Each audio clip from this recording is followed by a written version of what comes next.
Bonjour à tous et bienvenue dans La Phase. On va vous parler de films comme d'habitude à travers les yeux experts de notre ami Hugo. Bonjour Hugo. Bonjour. Aujourd'hui on va s'attaquer à un film qui a fait un carton, L'Amour ouf, réalisé par Gilles Lelouch, sorti en 2024. Un drame franco-belge qui parle d'amour, qui raconte l'histoire de deux enfants dans le nord de la France qui viennent de milieux sociaux très différents, qui se rencontrent, qui se heurtent en se rencontrant, puis qui tombent passionnément amoureux et qui vont être séparés de force par la vie et qui vont se retrouver beaucoup plus tard en étant adultes. Donc le film est séparé en deux parties, une première partie dans l'enfance et une deuxième partie adulte. Ce film donc a fait un carton. Moi je l'ai bien aimé. Malgré tout c'est pas le chef-d'œuvre que j'imaginais, mais j'ai quand même bien aimé. Toi par contre Hugo, de ton côté, c'est un peu mitigé. Alors oui, je précise un truc, c'est que je pense, en tout cas moi je vais essayer de critiquer un petit peu le film, mais c'est pas du tout dans l'optique de me le payer ou de me défouler du tout, parce qu'en plus on va en reparler, mais c'est un film dans lequel il y a pas mal de gens dedans, notamment des acteurs, des actrices que je respecte beaucoup, et que parfois je me demande un peu pourquoi on les a emmenés dans cette direction-là. Mais alors avant d'aller là-dedans, je pense un premier truc, en repartant sur ce que tu as dit, qu'on peut faire un peu comme on avait fait pour Anora, c'est de décrire un peu formellement à quoi le film ressemble. Alors, une première chose que tu as évoquée, c'est qu'on retrouvait ce pitch qui était déjà un peu là dans Anora et qu'on avait dit que c'était un pitch quand même extrêmement courant dans la fiction, en tout cas en Occident, qui était une histoire d'amour entre deux personnes de classes sociales différentes et l'idée que l'amour allait peut-être transcender leurs différences sociales. La deuxième chose, je pense qu'on remarque dans le film et que tout le monde a remarqué en bien ou en mal, c'est à quel point tout allait très très vite, au point qu'on a un rythme qu'on pourrait dire objectivement, me semble-t-il, un peu dans le registre de la bande-annonce, hein, les plans, tout va très vite, et les scènes sont très très courtes. On a eu cet effet par rapport à la musique, où en fait on a une sorte d'enchaînement comme ça de morceaux musicaux, surtout assez connus, The Cure, etc. Et on en a, j'ai pas compté, on doit en avoir une trentaine ou quarantaine dans le film. Enfin, il y a une sorte de défilé comme ça d'images rapides et de sons. Et dernière chose un peu il me semble, la partie formelle, c'est qu'au niveau du volume aussi et des effets de caméra, tout est très fort. C'est-à-dire le volume est très fort, la musique est très forte, et les mouvements de caméra aussi sont extrêmement amples, extrêmement impressionnants, etc. On pourrait dire pareil des acteurs, des actrices, ça crie, ça hurle, ça pleure. On est dans une forme d'extrême. On va aussi voir ce qu'on peut en penser. Donc toi tu observes que dans le film tout va très très très vite. Alors, pourquoi selon toi ça va aussi vite et quel est peut-être ton problème avec ça ? A priori, la vitesse pour moi, c'est pas mieux que la lenteur ou inversement, enfin il n'y a pas de règle en soi. Le problème que ça fait là dans ce film, me semble-t-il, c'est ça fait qu'on n'a pas vraiment de scène au sens de bloc dans lequel il pourrait y avoir une évolution. Et alors ça m'est venu vers la fin du film, j'avais l'impression vers la fin du film de comprendre en fait ce que je regardais. Il y a une scène précise où Clotaire est à l'hôpital avec Jackie, donc nos deux amoureux, et il lui dit, je n'ai plus le chiffre exact, mais qu'en prison, il a appris 800 ou 1000 mots, enfin je sais plus, un nombre énorme de mots qu'il a décrivait. Et je me suis dit que ça, il avait de quoi faire une super scène avec ça. Une scène où on commence, on le voit réciter des mots, et où là-dedans, on verrait à la fois l'amour qu'il a pour elle, mais peut-être aussi, il va choisir quelques mots qui vont la mettre mal à l'aise. On pourrait aussi voir la différence de classe sociale entre eux à ce moment-là, l'écart temporel, vu qu'ils ont passé 8 ans l'un de l'autre. Enfin, il y avait de quoi faire une scène où il se passait des trucs. Alors la scène se passe, enfin la scène est annoncée, Clotaire dit « j'ai fait tous ces mots pour toi », et là, la caméra s'éloigne, et on n'entend pas ce qui va être dit. Et là, je me suis dit, en fait, c'est ça que je regarde depuis le début. On m'a annoncé qu'il y avait une scène d'amour, mais on l'a pas incarné, cet amour-là, concrètement. On n'a pas eu de scène, on a eu un signe de scène. Il l'aime follement, au point qu'il fait ça, mais en fait, on le verra pas faire ça, ni voir, ça se passe quoi dans la vraie vie d'avoir appris 800 mots. Si je peux rebondir là-dessus d'ailleurs, ce qui est assez étrange en plus, c'est que juste avant, qu'il aille déclamer tous ces mots, ils sont en train de discuter, ils règlent un peu leur compte, et en la présence d'un médecin qui est là en train de soigner Adèle Exarchopoulos. Et moi, j'ai pas compris pourquoi il y a ce médecin qui est là. D'ailleurs, je trouve que ça casse un peu les retrouvailles. Et quand le médecin part et que justement on peut avoir une scène très puissante où ils vont se déclarer vraiment pourquoi et la preuve qu'ils l'aiment. Eh bien oui, en effet, la caméra s'éloigne. Moi aussi, évidemment, ce médecin m'a beaucoup interrogé, d'autant que ça aurait pu être une idée comique intéressante. On aurait pu imaginer une comédie dans laquelle ils veulent se dire des trucs importants, puis quelqu'un qui écoute, etc., etc. Et en fait, moi, ce médecin, pour moi, mais comme toutes ces scènes, faisait un peu symptôme d'un truc global que dans ce film, on ne voit quasiment jamais ce qu'il y a autour des personnages. Et j'ai même été frappé, je pense que j'ai rarement vu un film dans lequel il y a autant de flou d'arrière-plan utilisé, c'est-à-dire qu'en fait, tout le temps, on va mettre une faible profondeur de champ, c'est-à-dire on va avoir une netteté très forte sur les acteurs, notamment sur Adèle Exarchopoulos et François Civil, et on va les abstraire de leur milieu. Et du coup, dans cette scène, en fait, cet hôpital, on ne le voit pas, on ne voit pas ce médecin non plus. Alors on sait que ce truc-là, c'est un procédé qu'Hollywood a beaucoup développé pour diviniser ses personnages, pour diviniser les acteurs, les actrices, pour diviniser Marilyn Monroe. On absente le mur derrière elle qui peut-être dessus a des taches ou pourrait diriger notre regard pour que notre regard soit dirigé vers les acteurs et les actrices. Alors là, en quoi c'est un problème, me semble-t-il, c'est que tu as parlé du fait que c'était un film social, en tout cas un film qui se propose de décrire un milieu que j'ai l'impression de n'avoir quasiment pas vu à cause de ça, parce qu'en fait j'ai vu des gueules, et en plus des gueules d'acteurs, François Civil et Adèle Exarchopoulos, qui sont quand même des gueules un peu aussi d'acteurs hollywoodiens, d'une certaine manière, et même, t'as dit que le film se passait dans le Nord, il me semble qu'il est extrêmement imprécis volontairement sur la localisation d'où ça se passe, mais même sur l'échelle sociale réelle auquel sont ces personnages-là. Qu'est-ce que t'as pensé d'ailleurs, toi, de la relation qui se développe entre les deux protagonistes ? Il y a un truc dans ce film en fait qui m'a interrogé un peu plus globalement, c'est qu'il nous postule un petit peu l'amour comme étant une force contre les conventions sociales. D'ailleurs, dès le titre, l'amour c'est fou, c'est-à-dire c'est un truc qui serait anticonformiste et qui justement serait plus fort que les classes sociales. Ce qui est une idée, moi, qui est à la fois très paradoxale, parce que ce modèle de l'amour à deux, en plus hétéro, etc., est un modèle qui nous est vendu intégralement par les normes sociales, enfin la publicité, le cinéma mainstream, etc. Donc dire qu'il est subversif, ça paraît un peu bizarre. Et en même temps, moi, c'est une idée que je trouve intéressante, parce qu'il me semble qu'effectivement, l'amour, ça peut être une forme, effectivement, de subversion. Par exemple, sur le rapport au temps, il me semble que le temps amoureux, par exemple des câlins, etc., est un temps non productif, et dont on sait qu'il remet un peu en question notre rapport au temps. Un câlin avec quelqu'un, ça peut paraître durer très très peu de temps, très longtemps aussi, ça ne produit rien, etc., etc. Et non consommateur non plus. On n'achète pas et on produit pas quand on fait ça. Et ça, il me semble que c'est un gros problème dans le film, c'est que les scènes d'amour sont traitées comme toutes les autres de ce point de vue-là. C'est très emballé, c'est pesé. Cette histoire d'amour est juste une série d'étapes attendues à passer. Alors on a un peu tout, le premier regard, le premier baiser, la danse, la première fois, l'engueulade, etc., jusqu'à la fin dans laquelle elles finissent ensemble. Et du coup, il n'y a rien d'inattendu qui viendrait un peu singulariser cette histoire. Il me semble que chaque histoire d'amour réelle invente un peu son propre espace-temps, invente un peu ses propres gestes, etc. Et que c'est ça pour ça qu'elle est toujours incarnée. Or là, le film, il me semble, leur histoire plutôt, n'invente ni espace, ni temps, ni geste. Elle est juste une série d'étapes un peu obligées. Et il n'y a jamais de moment de dilatation du temps, par exemple, ou de focalisation sur des moments qui ne seraient pas productifs d'un point de vue narratif. On n'incarne jamais singulièrement cette rencontre-là. C'est-à-dire que, par exemple, même pour prendre une histoire d'amour considérée comme très mainstream, etc. Par exemple, dans Titanic, il me semble-t-il, ce qu'on a retenu du film, c'est déjà qu'il se passait dans un décor qu'on a beaucoup vu, et qu'à travers leur histoire d'amour, on a vu un espace et une temporalité qui ne sont pas flous, ni d'un point de vue littéral, c'est-à-dire qu'il y a moins de flou, mais aussi d'un point de vue concret, on sait très bien où ça se passe et comment, etc. Et l'autre chose, c'est que de Titanic, ce qu'on a retenu de leur histoire, c'est des gestes très singuliers. L'un qui peint l'autre, et il me semble, le geste qui est resté, c'est elle qui écarte les bras à l'avant, et puis lui qui met ses mains sur ses hanches. Et dans L'amour ouf, il me semble qu'au contraire, c'est une histoire d'amour complètement désincarnée, qui n'ont rien en fait de réel qui les rassemble, parce que le film ne prend jamais le temps de nous montrer des choses banales qui permettent d'incarner une histoire d'amour. Par exemple, il me semble que leur baiser est très symptomatique. C'est un baiser au coucher du soleil sur une plage. Je parle du baiser après leur retrouvaille, qui a déjà été vu 40 000 fois, qui est un peu le baiser générique, et qui du coup n'a aucune incarnation réelle, et il me semble que toute leur histoire est traitée comme ça, et en fait plus globalement, il me semble que le film est comme ça, c'est-à-dire qu'il ne prend pas le temps de montrer des choses, et du coup il s'arrête toujours à une forme de surface.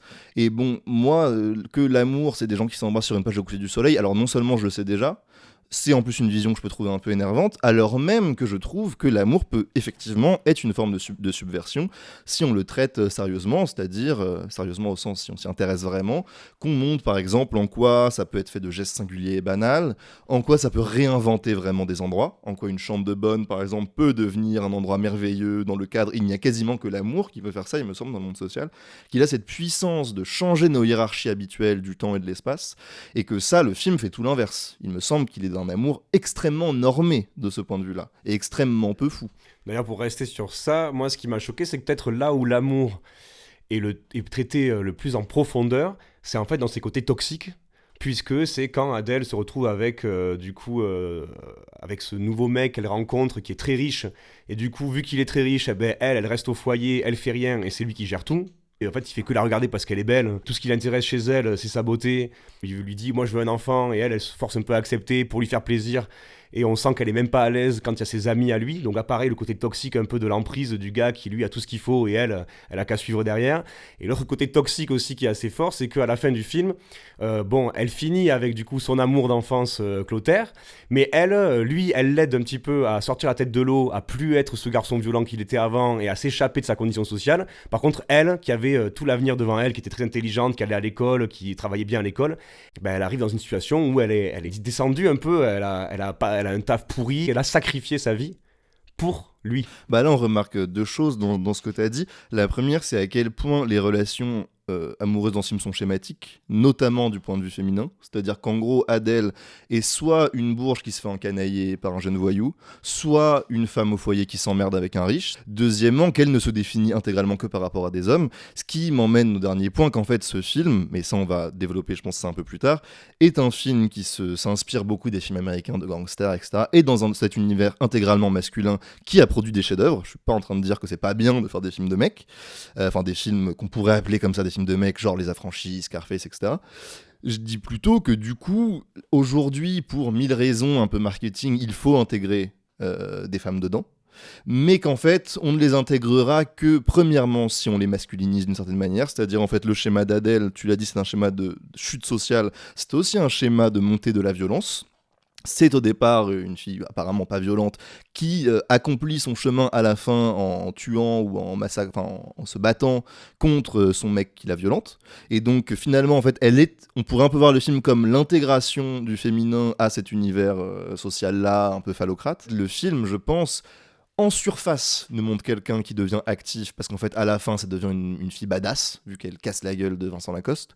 Mais en fait, en sous-main, le film a fait tout l'inverse. Le film a acté sa soumission au personnage de Clotaire. Pour moi d'ailleurs c'est François Civil, ou en tout cas c'est le garçon jeune et adulte qui est un peu au centre du film, et c'est vrai que ça pose question en fait sur le titre du film. Mais justement, juste par rapport à ce titre, je m'arrête une seconde parce qu'il me semble que, bon, un titre pas forcément la chose la plus intéressante à analyser sur un film, mais en 2 secondes, il me semble qu'il fait déjà un peu symptôme de tout ce qui pose problème dans le film, c'est qu'il est extrêmement ton sur ton. C'est-à-dire, on nous raconte une histoire qui va être, on a dit, une histoire amour, passion, des cœurs qui battent, du feu partout. On nous l'appelle l'amour ouf. On devient un truc monochromatique où du coup, pour moi, ce titre, moi, un film qui s'appelle L'amour ouf, j'ai envie justement qu'il me montre quelque chose que je n'aurais pas du tout associé spontanément à de l'amour ouf. Il y aurait 1000 titres comme ça, je sais pas, dans In the Mood for Love, donc il me semble être un très beau film, bon, il n'y a pas une seule scène d'amour dedans, enfin bref. Et du coup, là, le titre me paraît intéressant. Et bon, je veux pas juste critiquer le titre, mais il fait un peu symptôme d'un truc plus global, que de l'amour, le film ne me montre que ce que je sais déjà de l'amour. C'est-à-dire des gens qui s'embrassent au coucher du soleil, des cœurs qui battent, etc. Moi, ce que j'aurais trouvé passionnant, et ça peut se faire dans des films populaires, je pense que c'est pas du tout une névrose un peu de film indé ou quoi, de montrer l'amour là où j'aurais pas spécialement dit qu'il était. Moi, ce qui m'a marqué, c'est que j'aurais plutôt dit que L'amour ouf était plus un film social qu'un film d'amour, au final, parce que justement, je trouve que l'histoire d'amour, elle sert peut-être de liant, elle est là, elle est très présente, mais pour moi, ce qui est le plus criant dans le film, c'est en fait l'enjeu social. J'ai l'impression qu'on parle surtout en fait de la vie de ce gamin. Un gamin qui vit dans une famille pauvre, qui a un père qui est un peu violent, un peu brut, qui a pas d'argent et qui du coup va choisir plutôt d'aller vers le crime pour pouvoir faire de l'argent. Moi je trouvais que le sujet était là, et pourtant pareil, je trouve qu'il a, là où c'est un peu triste, c'est qu'il n'a pas été vraiment traité avec beaucoup de profondeur. Et pour moi, de mon point de vue, c'est dommage qu'on ait raté un peu ce côté, cet enjeu social. Et alors là, j'ai l'impression qu'on retombe un peu sur des problèmes qu'on a déjà dit, mais qui s'appliquent en premier à ce que tu appellerais le social. Alors, social, c'est un mot qui m'a toujours un peu posé problème, parce qu'en fait, souvent, et je sais que c'est pas ce que t'entendais toi, mais souvent, en fait, quand on dit film social, on dit film sur des pauvres. Sous-entendu, des films sur des bourgeois pourraient pas être sociaux. Alors il me semble que plutôt dans un film social, c'est un film qui s'intéresserait au monde social, à comment il fonctionne. On peut dire par exemple qu'Anora est un film social. J'ai l'impression que de ce point de vue-là, L'amour ouf n'est pas du tout un film social, parce qu'il ne montre pas du tout les choses qu'il entend nous montrer. Par exemple, tu me dis, et c'est juste, qu'il est question de syndicalisme dans ce film, qu'il est question de rébellion ouvrière, qu'il est question d'inégalité. Je les ai très peu vues. Elles m'ont été annoncées. exactement ce que je disais un peu au début, c'est-à-dire bande-annonce, c'est on m'annonce que ça va me parler de quelque chose, mais on ne m'a pas fait une seule scène qui essaie de me déployer ces enjeux-là. Et il me semble que le film est très très imprécis là-dessus, mais il est flou encore une fois là-dessus. Aussi parce qu'il ne prend pas le temps de nous développer des scènes qui pourraient être des scènes pas complètement narratives, c'est-à-dire des scènes qui n'ont pas que pour but de nous emmener vers la résolution de l'histoire. Et deuxièmement, que vu qu'il refuse de nous montrer des décors, quasiment, enfin il refuse d'incarner vraiment des scènes, du coup on ne voit pas le monde social qu'il entend nous montrer. Je me suis senti globalement dans des décors hollywoodiens du début à la fin. D'ailleurs, moi, un truc qui m'a frappé dans le film, c'est à quel point la scène de rencontre entre les deux enfants me paraît se passer sur un campus américain. Et du coup, j'ai vu ce lycée comme un campus américain, alors même qu'il n'en est pas un, et que j'aurais justement aimé voir ce qu'il avait de singulier, ce lycée, comme ce que ces personnages ont de singulier, etc. etc. Je sais que, bon, on en a parlé plusieurs fois, toi tu as eu un petit problème avec les acteurs. Bon, Alain Chabat a quand même reçu le César 2025 du meilleur acteur dans un second rôle, pardon. Mais toi, à part Alain, t'as pas été convaincu. Bah moi c'est là où j'avoue que le film m'a énervé pour le coup, c'est que bon j'ai dit déjà pas mal de réserves que j'avais par rapport à plein d'idées du film, mais là où aussi j'étais un peu énervé, c'est que je trouve qu'une partie de la troupe des acteurs et actrices de ce film sont des acteurs que je trouve extraordinaires. Adèle Exarchopoulos, pour moi c'est peut-être la meilleure actrice française, Zadie et Lacoste ils peuvent être géniaux, Poulvord et Chabat aussi, etc., etc. Et alors je me suis demandé quand même dans ce film, et j'ai essayé de l'expliquer un petit peu, pourquoi ça m'a paru jouer aussi mal. Et pourquoi je vois Adèle Exarchopoulos comme je l'avais jamais vu dans le mauvais sens. Déjà, j'ai dit, comme tout va vite et qu'aucune scène ne dure, les acteurs ne peuvent pas s'exprimer. C'est-à-dire, ils n'ont pas de place, on leur donne pas de temps. Et du coup, vu qu'il y a très peu de temps, ils ne peuvent jouer que sur un seul registre. Parce qu'en fait, chaque scène a pour but de nous dire quelque chose, de nous asséner un truc. Donc, par exemple, si François Civil est en colère, il aura peu de temps pour le montrer, donc il va taper tout de suite dans une portière de voiture. Si Adèle Exarchopoulos est triste, pareil, ça va devoir aller vite, il va falloir qu'on comprenne, il va falloir que ça nous baffe un peu, donc elle va pleurer, mais alors, voilà, des degrés de larmes énormes. Et les acteurs, du coup, ils ne jouent pas une scène dans ce que ça peut avoir de riche et de complexe. On leur demande de jouer une idée, en fait. On leur demande de jouer un état. Du coup, ça fabrique des personnages qui, il me semble, sont univoques dans des scènes qui sont aussi univoques. On se rend compte, il me semble, que si on fait la comparaison avec Anora, qu'il y a des très très bons acteurs dans L'amour ouf. Et que du coup, ceux-là, ce ne sont pas les acteurs et les actrices qui sont en jeu comme dans Anora, c'est aussi le dispositif dans lequel on les a mis. Alors, tu as parlé de Chabat pour aller en très très vite.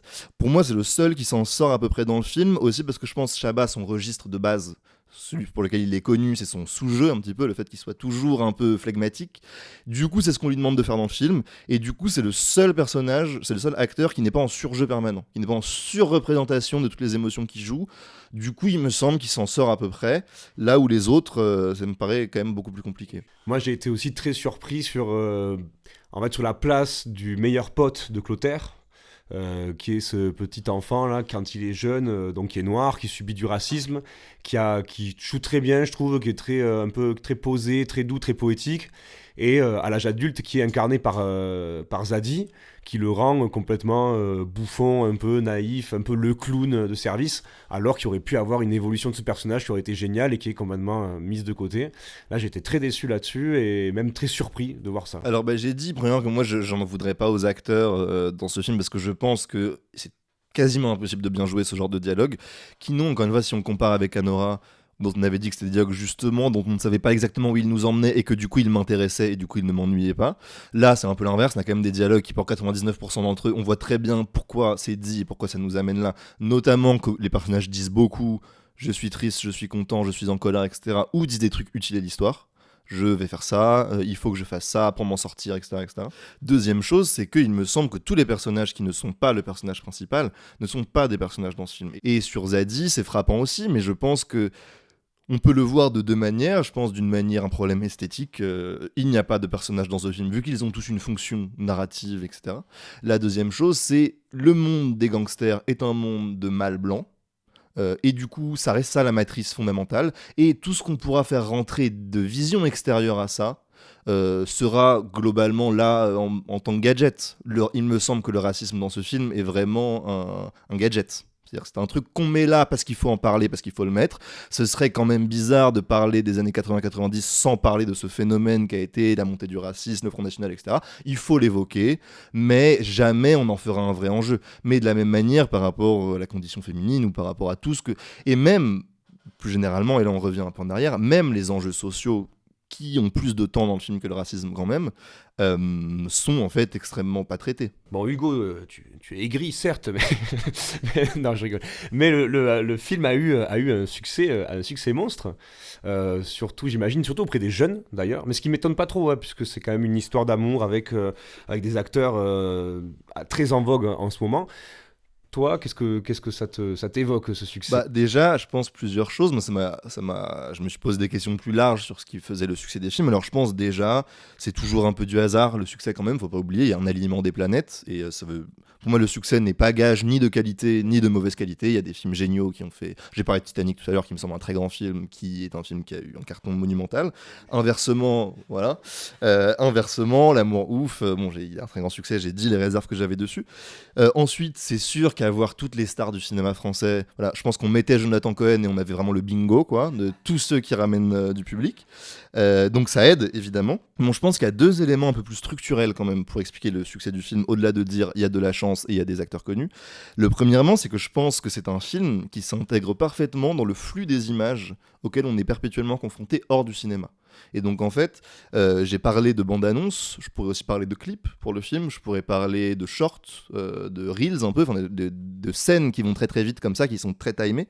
Et du coup, vu que c'est un film qui est extrêmement, on va dire, conformiste dans son rapport au temps, il est une expérience qui n'est pas dépaysante pour des gens éventuellement qui peut-être vont pas beaucoup au cinéma, etc. etc. Et aussi, je pense que plus globalement, c'est un film qui représente ce qui marche en ce moment dans le ciné français, c'est-à-dire des films qu'on fait à l'américaine, où on reprend beaucoup de recettes américaines, mais en les faisant en France. Je pense notamment aux adaptations d'Alexandre Dumas, là, qui est certes un auteur français, mais adapté d'une manière, on peut dire, hollywoodienne. Je pense à Bac Nord, qui beaucoup été critiqué pour être un film de droite, machin, etc., qui, pour moi, avant d'être ça, est un film américain à Marseille. Et que si on le lit comme ça, je ne pense pas du tout qu'il y avait un discours intentionnel de droite. Le film est de droite objectivement, mais je pensais du coup qu'il y avait du discours intentionnel dedans. C'est juste qu'il veut mettre dans les quartiers nord de Marseille Martin Scorsese.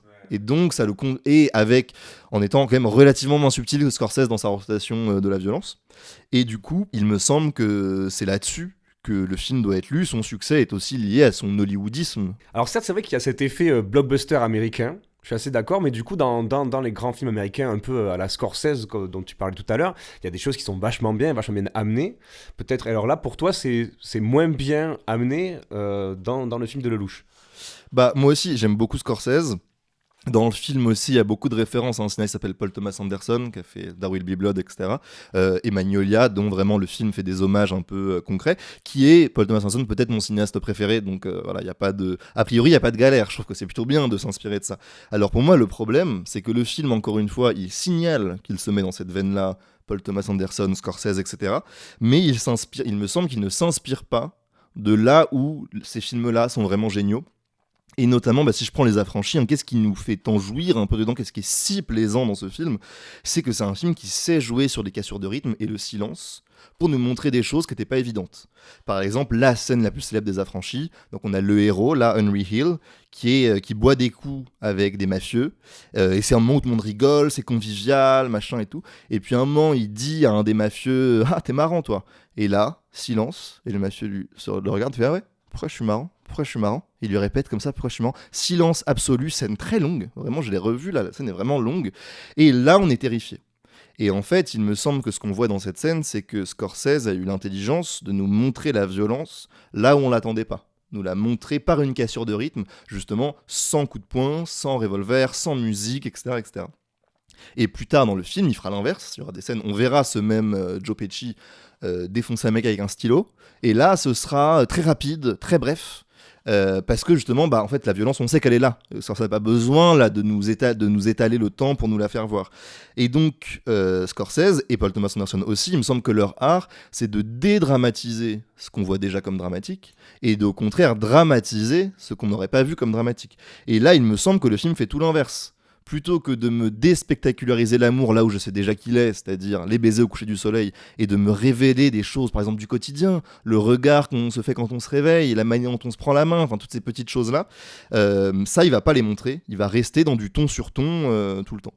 Bon, moi j'aimerais quand même quand même le préciser, le dire, c'est que moi j'ai bien aimé le film. C'est vrai qu'il est très rapide et qu'il ne rentre pas en profondeur dans les scènes. Moi du coup je trouve que ça lui permet d'avoir un rythme et de jamais s'ennuyer. Moi je trouve qu'il est très esthétique, il est très beau puisqu'il rend des lieux comme les docks, les vieilles plages du Nord ou les quartiers lambda de France assez beaux parce qu'ils saturent la couleur, parce qu'il y a tout un travail là-dessus.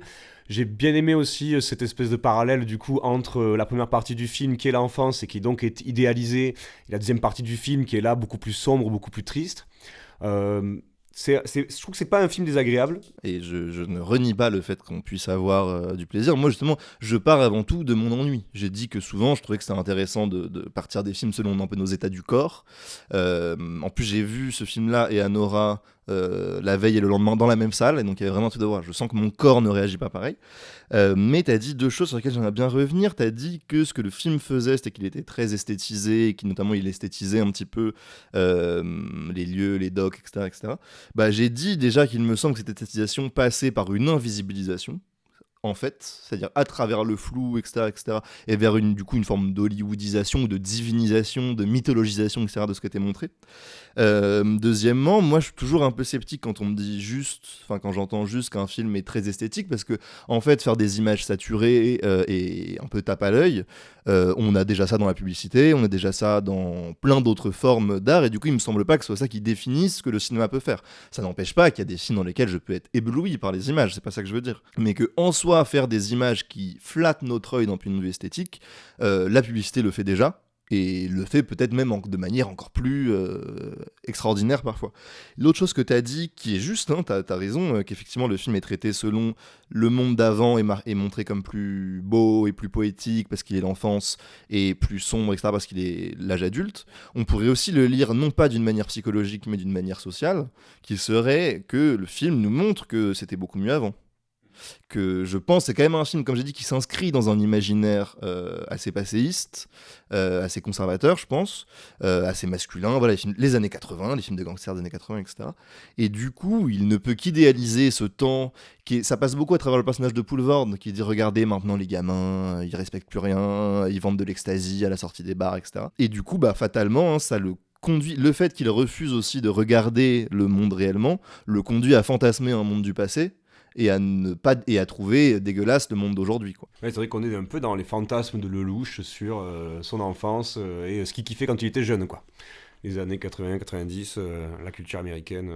Et ça, il me semble que le succès du film est aussi à lire à cette aune-là. Je pense que quand on est dans des très grands succès de ce stade-là, surtout quand il y a beaucoup de jeunes qui viennent et tout, on a parlé de l'américanisation, etc. Il faut aussi, je pense, y voir un symptôme politique et idéologique. Pas mal de films, les films qui marchent beaucoup en ce moment en français sont des films nostalgiques. C'est-à-dire Le Comte de Monte-Cristo ou Les Trois Mousquetaires, c'est carrément nostalgique de la France d'antan, etc. Aussi de manière très fantasmée.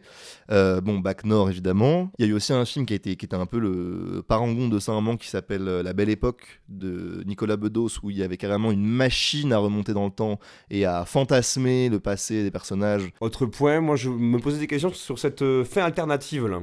Parce que du coup, au début du film, on voit directement la fin. On voit que Clotaire se fait tuer dans un règlement de compte. Et au final, à la fin du film, en fait, il y a une fin alternative où en fait, il répond à l'appel d'Adèle Exarchopoulos. Donc, il répond à l'amour. Et l'amour le sauve puisqu'il décide de ne pas aller au lieu où il veut régler ses comptes. Et donc, il survit. Et moi, ça m'a posé question un peu. J'ai pas compris pourquoi. Pourquoi il y avait ça. Qu'est-ce que t'en as pensé, toi ? Bah, je pense que c'est toujours intéressant quand on s'interroge sur un film ou sur une fiction en général, de voir ce qui s'est passé, quoi. On est parti d'où ? On est arrivé où ? Je me sens, j'avais un prof de théâtre à un moment qui disait, c'est intéressant quand tu arrives dans une salle de théâtre, tu regardes comment était le décor au début et comment il finit à la fin. Et du coup, là, on voit un peu ce que le film a opéré narrativement. Effectivement, un premier truc que tu avais dit avant, c'est qu'effectivement, on voyait le déclassement d'Adèle, mais qui n'était jamais traité comme un déclassement, qui était plutôt traité comme une sorte de rédemption. Elle s'ennuyait tellement avec son bourgeois et elle va finir avec le voyou à la fin. Et en fait, finalement, l'amour est sauf. Et c'est un peu pareil pour François Civil. Alors je pense qu'il y a quand même un dispositif narratif de suspense, on croit qu'il va mourir. Et deuxièmement, il me semble que c'est un peu la psychologisation de tous les enjeux, c'est-à-dire qu'en fait, finalement, s'en sortir ou pas, ce sera un choix individuel de François Civil. Enfin de Clotaire. Ce sera pas des enjeux plus structuraux, ce sera pas etc. Ce sera lui qui fera le bon choix. Et il me semble que là on revient, hein, parler d'un film social dans un film qui au final en revient à ça, en revient à ce qui compte, c'est le choix des individus, l'amour ou la violence ou machin, c'est au contraire une manière de désocialiser complètement les problèmes. Et encore une fois, c'est lui qui mène la danse, quoi. Elle est là à côté, elle appelle, on répond pas, ça dirigera le film, quoi. Absolument, c'est la Belle au bois dormant de ce point de vue-là, complètement. Non, moi j'avais une certaine tristesse à voir une actrice qui me peut autant me toucher qu'Adèle Exarchopoulos, non seulement arriver dans un film où on l'a fait aussi mal jouer, je trouve, notamment parce qu'on lui demande encore une fois d'être dans l'extrême tout le temps, de pleurer, de crier, et puis d'aimer passionnément, etc. Et deuxièmement, on l'a réduit à un rôle aussi passif. Bah merci beaucoup Hugo pour ton analyse toujours pointue et incisive. Bah merci beaucoup à toi. Et on se retrouve la prochaine fois. Est-ce qu'on sait déjà... On peut dire notre hypothèse actuelle et on verra si elle est toujours d'actualité dans 2 semaines. Moi, j'envisageais, vu que David Lynch malheureusement est décédé il y a assez peu de temps et que je trouve c'est un cinéaste intéressant parce que bon déjà je trouve ses films extraordinaires, mais en plus il y a un peu une sorte de postulat de David Lynch est extraordinaire, comme Miyazaki est extraordinaire, mais on explique quasiment pourquoi, en quoi il l'est, ou alors on dit juste ouais on comprend rien, du coup c'est super. Et du coup je me suis dit bon bah peut-être on pourrait prendre un film de David Lynch et essayer de rentrer un peu dans le dur, de voir ce qui est intéressant dedans. Et je me suis dit qu'autant prendre un des films considérés comme c'est plus riche, mais aussi un de ses plus étranges, qui s'appelle Lost Highway. Et donc on s'est dit que peut-être dans 2 semaines on pourrait essayer de se donner un petit peu sur Lost Highway. Parfait, ça me paraît très bien. On se dit donc à la prochaine fois dans La Phase. Merci encore Hugo, à la prochaine.